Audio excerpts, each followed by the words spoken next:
welcome Anita Wright from the National Assembly of Women. Thank you for being here in Manchester, and I'm really pleased to be here to join you. Every time we assemble, we are sending a very powerful message to this government and to all those Tory delegates sitting in there with their vacuous attitudes and their horrendous policies, that we are not going to give up. We reject their austerity policies. It is unnecessary, and it is only there to do several things. One is to privatise our precious services. The second is to push down our wages.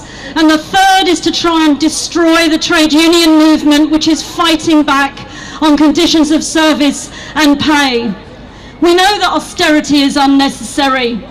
When we see the billions that are lost in tax avoidance and tax evasion, when we see the sale of luxury yachts and £20 million mansions going up, not to the likes of those who are homeless, not to the likes of those who need shelter.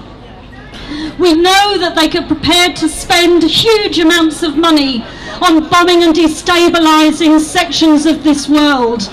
We know that they're prepared to spend millions on Trident. We have to oppose those. That money needs to be used to build a society we can be proud of, to build a society that our children, our grandchildren and future generations can be proud of. And all the time we're having to put up with 0 hours contracts.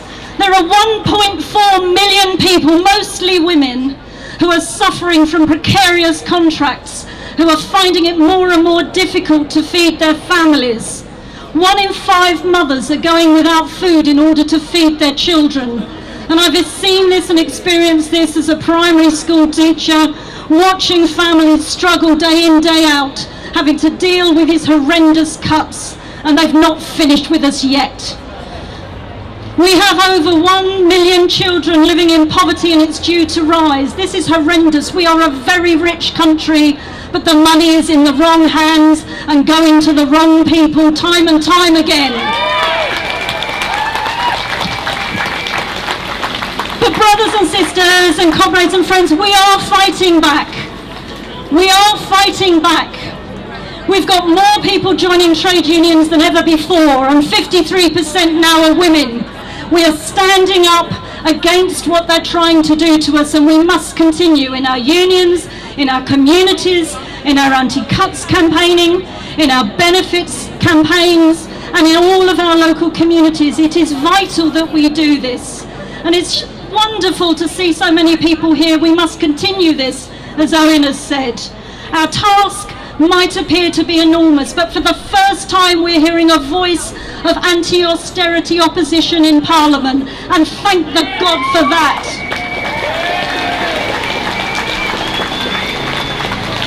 But comrades, we need to continue with our struggles outside of Parliament. We cannot lead it solely to those who have suddenly begun to stand up, suddenly getting their voices heard through Jeremy Corbyn and those who've joined alongside him.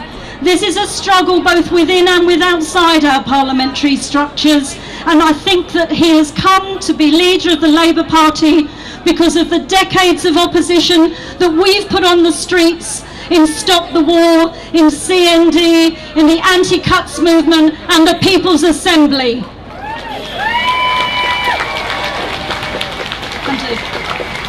There is an alternative. We have the policies. It's in the People's Assembly manifesto.